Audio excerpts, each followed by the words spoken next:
If you are living with diabetes and you wake up tired, move through the day tired, and go to bed tired, this exhaustion is not a failure of willpower. It is a conversation happening quietly inside your body, a conversation between blood sugar, hormones, muscles, and the nervous system.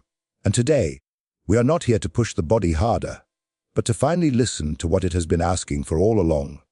From a medical perspective, doctors often explain that chronic fatigue in diabetes is not just about high or low sugar.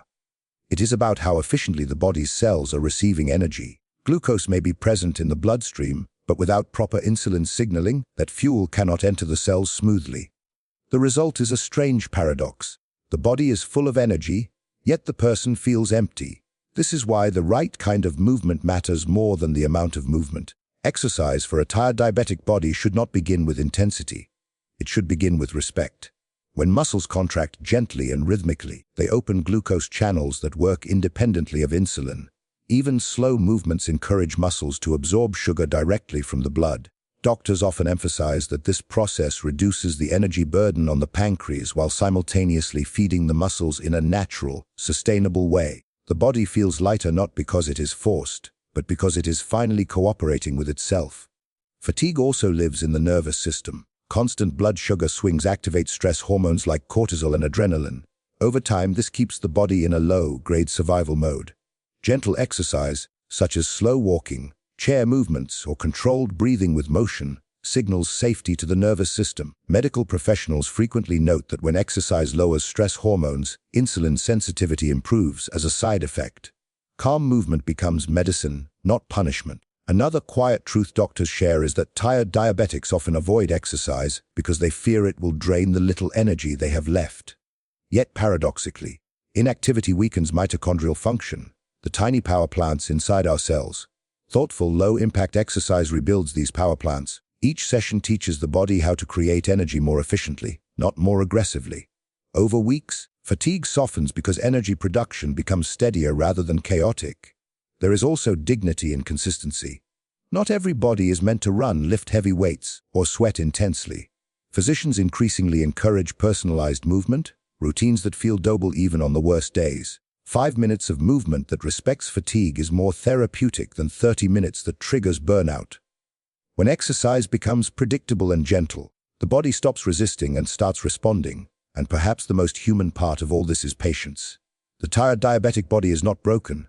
It is adapting. Exercise, when chosen wisely, becomes a dialogue instead of a demand, a way of saying to the body, "I am listening now."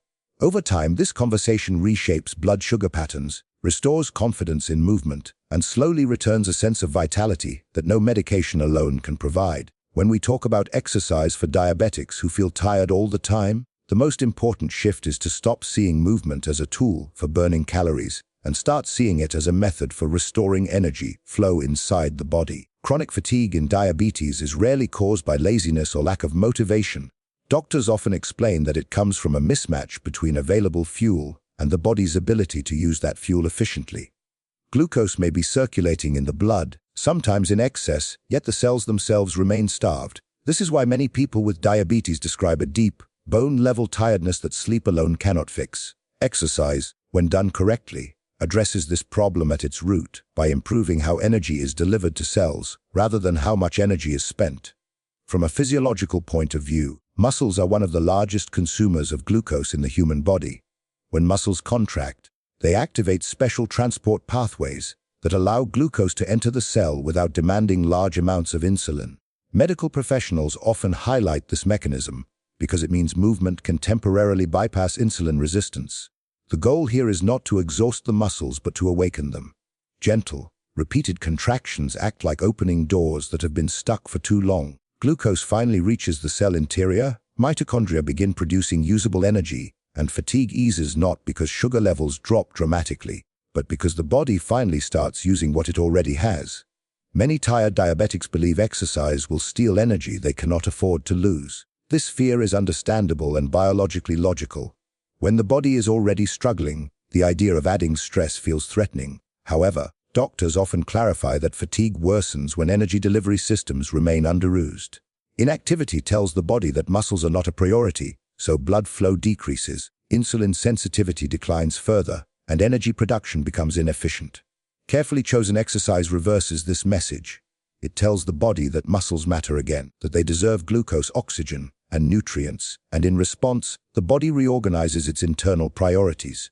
There is also an important hormonal dimension to this process. In diabetes, poor glucose utilization often triggers higher levels of stress hormones such as cortisol. These hormones were designed for emergencies, not daily living. When cortisol stays elevated, it interferes with insulin action and drains energy reserves. Doctors often observe that low-intensity, consistent exercise lowers baseline cortisol levels over time. This creates a calmer internal environment where glucose can be processed more smoothly. Energy delivery improves not through force but through balance. Another key aspect doctors emphasize is mitochondrial health. Mitochondria are the structures inside cells that convert glucose and oxygen into usable energy. In people who are chronically tired, these energy factories often become inefficient due to inactivity, inflammation, and blood sugar instability. Gentle exercise stimulates mitochondrial growth and function. It teaches the body to produce energy steadily rather than in sudden spikes followed by crashes. Over time, this steadiness translates into less fatigue throughout the day and fewer episodes of sudden exhaustion. Importantly, improving energy delivery does not require long or intense workouts. Medical guidance increasingly supports short, frequent movement sessions for fatigued diabetics. 5 to 10 minutes of slow walking, chair-based exercises, or controlled standing movements can significantly improve glucose uptake at the cellular level. These small efforts accumulate. The body remembers them. Each session reinforces the idea that energy should flow into muscles instead of lingering uselessly in the bloodstream. There is also a psychological element that doctors quietly acknowledge. When exercise is framed as calorie burning, it often feels punishing, especially to someone already exhausted. This creates resistance, guilt, and avoidance. When exercise is reframed as energy nourishment, the relationship changes. Movement becomes an act of self-support rather than self-discipline. This shift reduces mental fatigue, which is deeply intertwined with physical tiredness in diabetes. Over time, as energy delivery improves, many diabetics notice subtle but meaningful changes. Morning heaviness decreases. Mental fog lifts slightly. Muscles feel warmer, more responsive. These are signs that the internal energy economy is stabilizing. Doctors often note that such improvements can occur even before major changes appear in blood sugar readings. This is because the body is relearning how to use energy efficiently at the cellular level.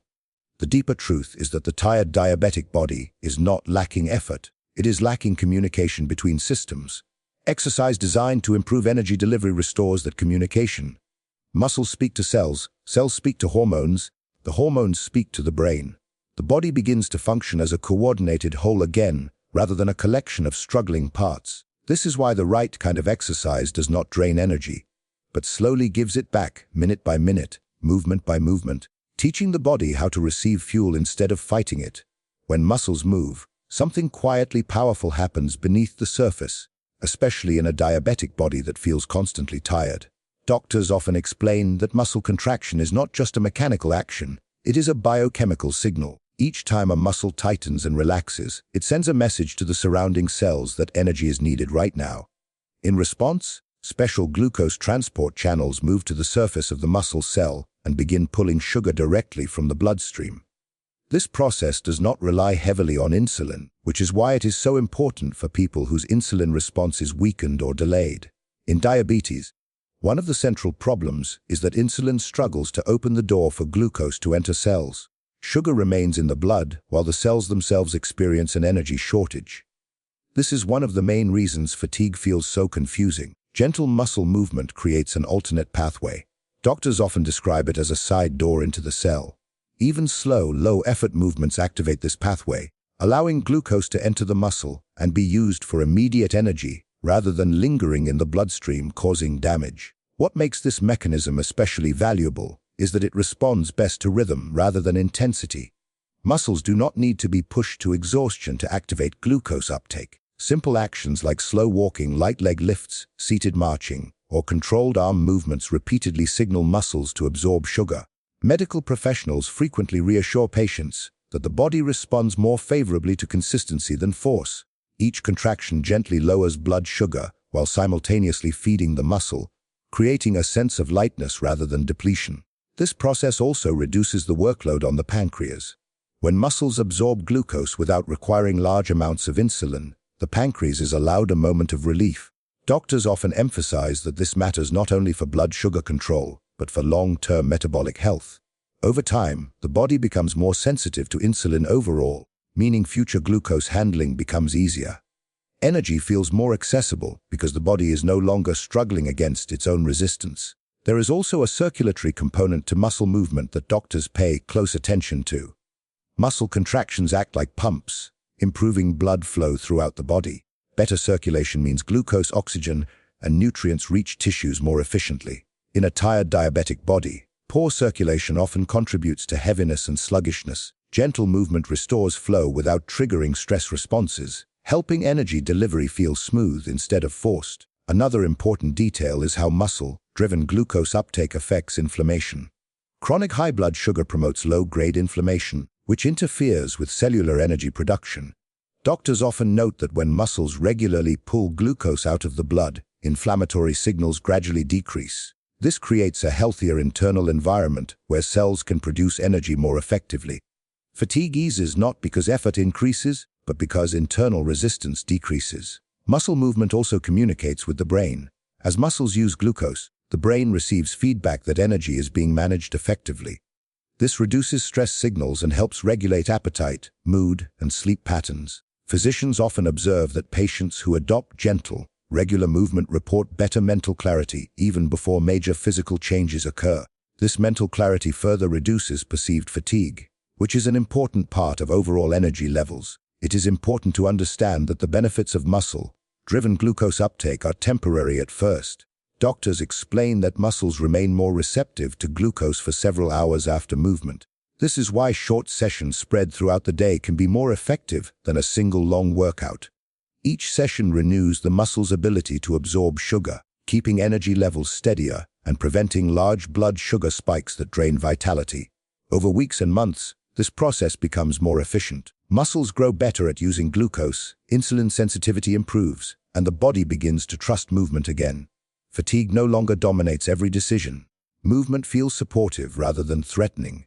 Doctors often remind patients that this adaptation takes time, especially in bodies that have been tired for years, but the biological response is remarkably consistent. At its core, gentle muscle movement teaches the diabetic body a forgotten skill: how to accept fuel. Instead of forcing sugar into cells through increasing insulin signals, movement invites glucose in naturally.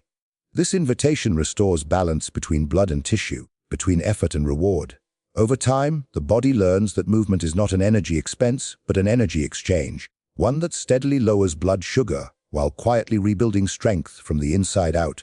Fatigue in diabetes does not live only in the muscles or the bloodstream. Doctors often point out that it also lives in the nervous system, quietly shaping how the body responds to daily demands. When blood sugar rises and falls unpredictably, the body interprets this instability as a threat. In response, it releases stress hormones such as cortisol and adrenaline. These hormones are designed to protect us in short bursts, but in diabetes they often remain elevated for long periods of time.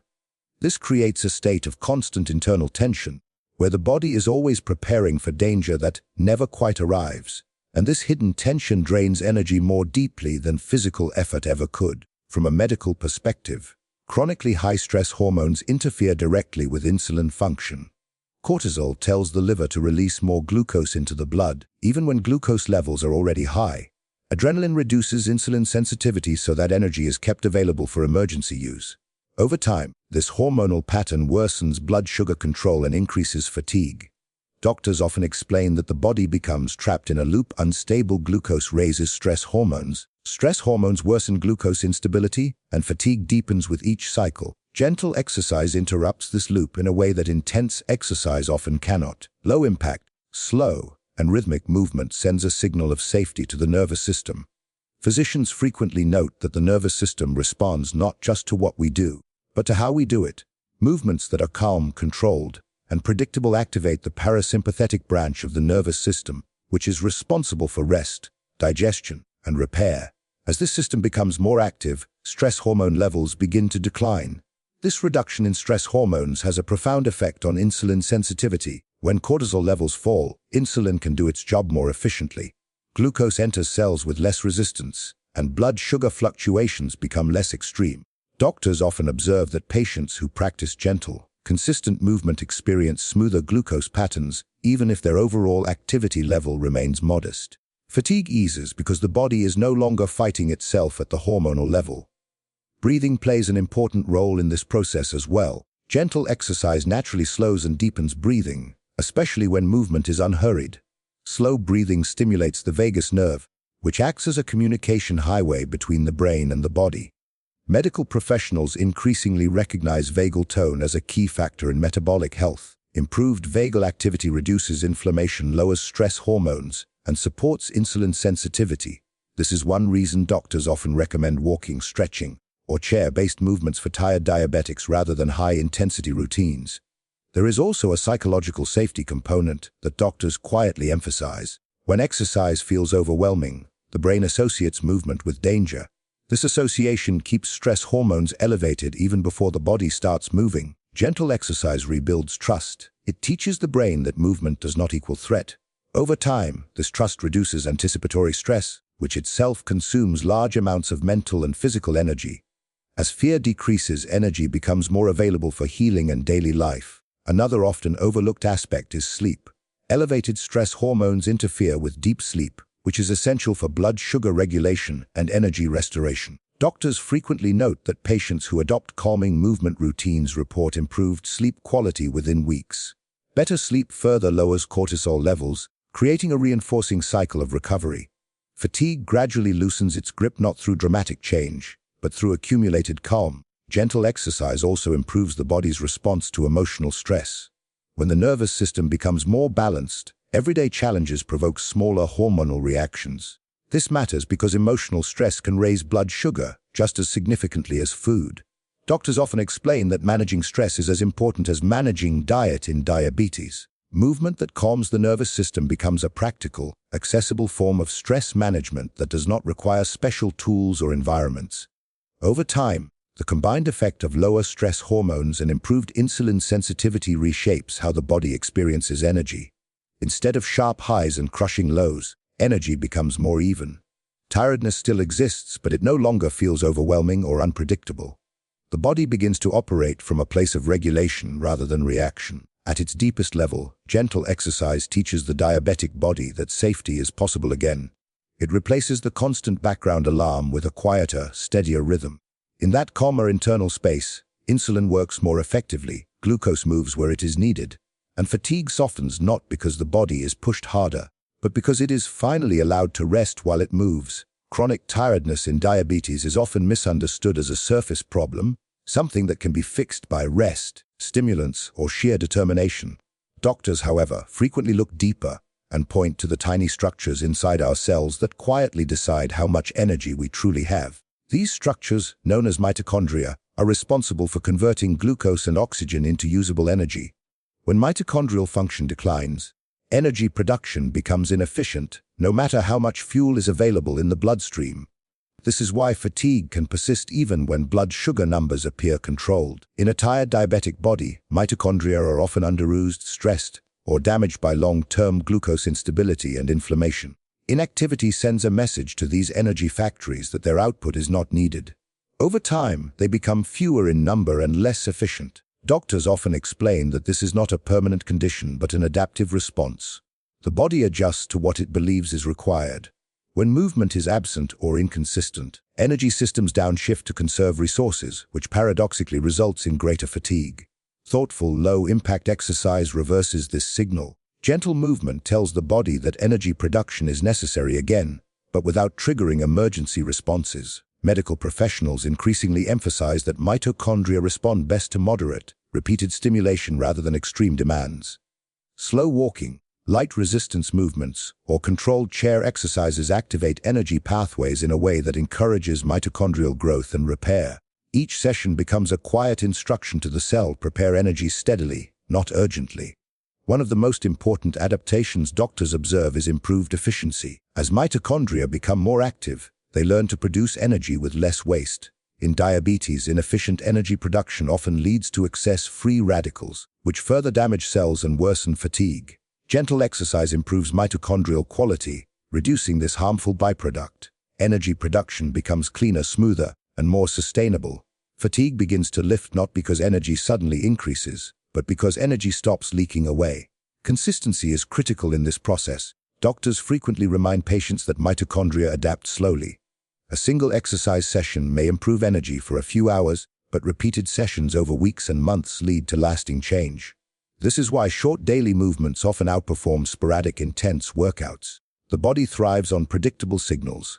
When movement occurs regularly, mitochondria multiply and strengthen, creating a larger energy network within muscles. Another subtle benefit of gentle exercise is improved oxygen utilization. Mitochondria require oxygen to produce energy efficiently. In tired diabetics, poor circulation and shallow breathing often limit oxygen delivery. Gentle movement improves blood flow and encourages deeper breathing patterns without stress. Doctors often note that better oxygen availability alone can reduce feelings of heaviness and mental fog. Cells work more efficiently when they are not starved of air. Inflammation also plays a role in mitochondrial health. Chronic inflammation, common in diabetes, interferes with energy production at the cellular level. Doctors often explain that gentle exercise reduces inflammatory signals over time. This creates a more supportive environment for mitochondria to function properly. Energy production becomes less obstructed, and fatigue gradually decreases. There is also an important neurological feedback loop involved. As mitochondria function improves, muscles send signals to the brain indicating that energy is available. The brain, in turn, reduces protective fatigue signals that were previously used to limit activity. Doctors often describe fatigue as a safety mechanism, not a failure. When the brain trusts that the body can produce energy reliably, it allows more activity without triggering exhaustion. Importantly, this rebuilding process does not demand perfection. Missed days do not erase progress. Doctors emphasize patience because mitochondrial adaptation follows biological timelines, not motivational ones. Even imperfect consistency reinforces the message that energy production matters. Over time, the body begins to expect movement and prepares energy accordingly. What makes this approach especially meaningful is that it respects the reality of fatigue. Instead of fighting exhaustion, it works with it. Gentle exercise does not ask the body to perform beyond its limits. It simply asks the cells to remember how to create energy again. Each movement becomes an act of restoration rather than depletion. Slowly, the diabetic body relearns a forgotten rhythm, one where energy is produced steadily, stored wisely, and used without fear, allowing fatigue to loosen its hold as strength quietly returns from the inside out. For a body living with diabetes and constant tiredness, consistency matters more than ambition. Doctors often observe that fatigue is not just physical, it is emotional and neurological. When the body experiences repeated cycles of overexertion followed by exhaustion, it learns to associate movement with threat. This learned resistance can be just as limiting as insulin resistance. Personalized, gentle routines are powerful because they break this pattern and replace fear with predictability, allowing the body to feel safe enough to respond positively to movement again. Medical professionals increasingly emphasize that no two diabetic bodies are the same. Age, medication, sleep quality, stress levels, joint health, and duration of diabetes all influence how exercise is tolerated. A routine that energizes one person may exhaust another. Doctors often explain that personalization is not a weakness, but a form of biological intelligence. When exercise matches the body's current capacity, it activates adaptive responses without triggering stress hormones. Energy builds gradually instead of being borrowed and repaid with fatigue. One of the most important elements of a sustainable routine is emotional permission. Tired diabetics often carry guilt about not doing enough. This guilt itself raises stress hormones and worsens fatigue. Physicians frequently reassure patients that even small movements count. 5 minutes of seated exercise or slow walking sends meaningful metabolic signals. When the body receives permission to move gently, it responds with cooperation rather than resistance. This emotional shift lowers internal pressure and conserves energy that would otherwise be wasted on stress. Predictability is another key factor doctors highlight. When exercise occurs at roughly the same time each day and follows a familiar pattern, the nervous system prepares for it in advance. Hormones, blood flow, and energy availability adjust accordingly. This anticipation reduces the shock to the system that often causes post-exercise exhaustion. Over time, the body begins to allocate energy proactively rather than defensively, making movement feel easier and more natural. Doctors also note that sustainable routines reduce decision fatigue. When tired individuals constantly debate whether they should exercise and how much, mental energy drains quickly. A simple, repeatable routine removes this burden. The brain no longer needs to negotiate with the body. Movement becomes automatic, like brushing teeth or preparing a meal. This automation preserves mental energy and supports consistency, which is essential for long-term metabolic improvement. Another often overlooked benefit of personalized routines is their impact on self-trust. Many diabetics have experienced repeated failures with extreme exercise plans. Each failure reinforces the belief that the body is unreliable. Gentle, achievable routines rebuild trust step by step. Doctors often observe that when patients succeed consistently, even at low intensity, confidence grows. This confidence reduces anxiety around movement, which in turn lowers stress hormones and improves insulin sensitivity. Consistency also allows doctors to better evaluate responses. When exercise is steady rather than sporadic, patterns become visible. Blood sugar trends, energy levels, and sleep quality can be observed more accurately. This feedback loop enables gradual adjustments that enhance benefits without increasing fatigue. Sustainable routines create a stable baseline from which improvement becomes possible. Importantly, personalized routines adapt as the body changes. Doctors often remind patients that what feels right today may not feel right 6 months from now. Sustainable exercise is flexible, not rigid. It grows with the body rather than demanding the body grow for it. This adaptability prevents burnout and supports long-term adherence. At a deeper level, respectful routines honor the body's need for dignity. Instead of forcing compliance, they invite participation. Movement becomes a daily act of care rather than a test of discipline. Doctors frequently emphasize that healing occurs most effectively in environments of safety and respect. When exercise feels safe, the body opens itself to change. Over time, this approach transforms energy availability. Instead of brief bursts followed by collapse, energy stabilizes.